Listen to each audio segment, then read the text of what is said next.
लेकिन स्थिति ये कर दी गई है, अगर आप सरकार से सवाल उठाओगे तो आपको देशद्रोही गद्दार कहा जाएगा। अब तो उनके चाचा भी प्रश्न उठा रहे हैं, जो देवरिया के, वो कह रहे हैं तो ये तो फ्रॉड करता रहता है, इस तरीके के हमले उसने खुद ही करवाए होंगे।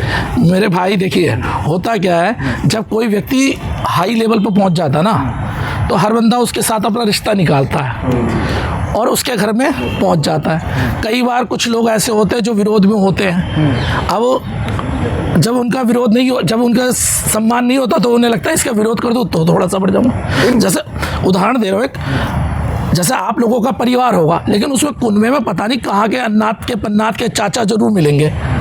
तो इस तरीके के चाचा तो आए दिन आते रहते हैं और पैदा हो तो चले भी जाते हैं। तो अगर ऐसा कोई विरोध करने वाला आ रहा है तो उस पर ज़्यादा सीरियस नहीं लेना चाहिए, मुझे नहीं लगता। लेकिन सर सवाल ये निकल कर गया है, खान सर बार बार कह रहे हैं जो मेरा कोचिंग बंद करा जाएगा, मेरा जो है हॉस्पिटल जो मैं चला रहा वो बंद जो है होने की कगार पर आ गया है, मेरा यूनिवर्सिटी नहीं ओपन होगा।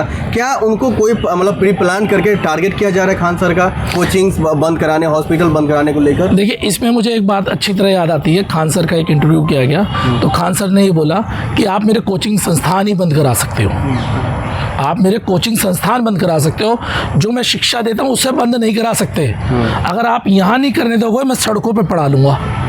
ये होता है शिक्षक जो चाह रहा है कि गरीब बच्चे पढ़े और उन्हें ये डर नहीं है कि क्या होगा। और देखिए, हॉस्पिटल की बात, जब आपने अभी हॉस्पिटल की बात छेड़ी, अंजना जी बड़ी कूदी फिर रही हैं करोड़ों की सैलरी लेने के बाद, गोदी मीडिया में चाटुकारिता, मोदी जी चाटुकारिता करने के बाद, क्या उन्होंने आज तक कोई ऐसी संस्था बनाई जहाँ गरीब को फ़ायदा हो? एक संस्था का नाम बता दीजिए।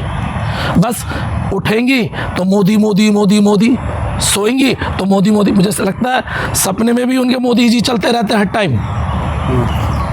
नहीं तो ऐसे टीचरों पर कार्रवाई क्यों नहीं होनी चाहिए जो लगातार स्टूडेंट को गुमराह करते हैं, लगातार जो है छात्रों के इमोशन के नहीं, क्या गुमराह कर रहे हैं, मुझे ये बताइए आप। अगर वो ये कह रहे हैं कि एग्जाम सही तरीके से होना चाहिए, शिक्षा को सही किया जाए, तो वो गलत है। तो सरकार पे सवाल उठा रहे हैं ना वो। भाई सीधी सी बात है, क्या आप सारे पत्रकार लोग हैं, क्या आपके बच्चे भविष्य में जब आपके बच्चे पढ़ने जाएंगे तो आप ये चाहेंगे कि वो उनके, अगर वो किसी चीज़ में पढ़ाई कर रहे हैं और वहाँ पे उन्हें मौका ना मिले? लेकिन उन्हें पढ़ाई को और कोचिंग संस्थान को बिजनेस के तौर पर वो देख रहे हैं। सर, बिजनेस की तरफ कैसे देख रहे हो आप, मुझे बताइए। मैंने आपको बताया, जहाँ पे जो सरकार की फीस है वो करोड़ों में जाती है सर, ट्रेनिंग की तैयारी कराने में, और एक खान सर हैं वो 150 रुपये में करा रहे हैं। तो 150 में और लाखों में अंतर नहीं है, लाखों करोड़ों में अंतर नहीं है। मेडिकल की फीस बता दीजिए आप, मैं सीधी बात करूँ, सरकारी संस्थान में कितनी फीस है?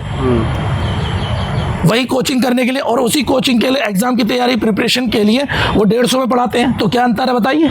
नहीं, बिना परमिशन का, बिना किसी तथ्य का आप आए दिन आइए और कोचिंग पढ़ाना शुरू कर दीजिए, ये खिलवाड़ी है ना बच्चों के भविष्य के नहीं, साथ। ऐसा कौन सा है जो बिना उसके करते हैं? जब ये संस्था बनती है तो पहले कंपनी रजिस्टर्ड होती है, नंबर एक बात, फिर उसका जीएसटी नंबर भी मिलता है, सरकार को उसका पैसा भी जाता है, सारी जितनी भी इनकम होती है उसका आईटी रिटर्न भी होता है। तो फिर ऐसे कौन बना लेगा बताइए? कोई तो नहीं बना सकता। बिल्डिंग पर भी क्वेश्चन उठ रहे हैं कि सही मापदंडों पर नहीं बनी है, आग की सेफ्टी नहीं है, फायर सेफ्टी नहीं है उसमें। मेरे भाई, ये चीज़ें बड़ी हास्यास्पद लगती है और उसका एक बड़ा कारण बता देता हूँ। जब किसी क्षेत्र में कोई हमला होता, मुसलमानों के साथ कोई लड़ाई हो जाती है ना, तो उसमें क्या होता है, जो चिन्हित करके मकान लिया जाता है ना, जो सरकार के विरोध में होता है, उसको कहते हैं ये अनऑथराइज्ड है। आप कहीं भी देख लीजिएगा, किसी भी सिस्टम में देख लीजिएगा, जहाँ भी कोई घटना होगी और वो हिंदू मुस्लिम एंगल जब जुड़ जाएगा वहाँ पे, तो जो पीड़ित परिवार होगा उसी को ये कह दिया जाएगा कि ये सही अवैध है। और इसी तरह जब खान सर या अन्य जो प्रोफेसर बच्चों के एग्जाम के लिए बात करने लगे, तब ये लोग कहने लगे कि ये अवैध है। तो उनको डर क्यों है? उनको डर क्यों है? अगर वो सही है तो उनको डर क्यों? जब तक खान सर ने, सवाल ये है कि अगर वो सही है तो उनको डर क्यों है जो कोचिंग बंद हो जाएगा? उनको डर क्यों है जो हॉस्पिटल बंद हो जाएगा, यूनिवर्सिटी नहीं खुल पाएगी बिहार के अंदर? देखिए, उनको इस बात का डर नहीं है कि कोचिंग बंद हो जाएगा या हॉस्पिटल बंद हो जाए, उन्हें इस बात का डर है जो हजारों बच्चे उनके पास पढ़ने आते हैं उनका करियर खराब हो जाएगा। क्योंकि जिनका सिलेबस चल रहा है, अगर मान लीजिए आप स्कूल में पढ़ रहे हैं और बीच में स्कूल बंद कर दिया जाए, तब क्या करेंगे आप लोग?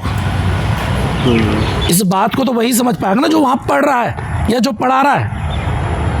बाहर से तो आप कुछ भी कह सकते हैं। रही बात बिल्डिंग की, जो बार बार बात कर रहे हैं, तो भैया जो इस सरकार के खिलाफ आवाज उठाएगा उसकी बिल्डिंग भी अवैध होगी, उसकी गाड़ी भी अवैध होगी, उसका सड़क पे चलना भी अवैध होगा। क्या कह रहे हो आप, बुलडोजर चलेगा वहाँ पे? देखिए वो सरकार उनकी है। पहली बात तो मैं ये जानता हूँ कि वहाँ की जो जनता है, जो वहाँ के लोग हैं, जो बच्चे हैं, जो वहाँ उन कोचिंग संस्थानों से पढ़ के गए हैं, वो टूटने नहीं देंगे। लेकिन अगर ऐसी स्थिति बनती है तो मैं उन बच्चों से भी कहना चाहूँगा जो वहाँ से पढ़ के निकले हैं और आज पुलिस प्रशासन के अंदर लोग हैं, वो उनकी जिम्मेदारी बनती है।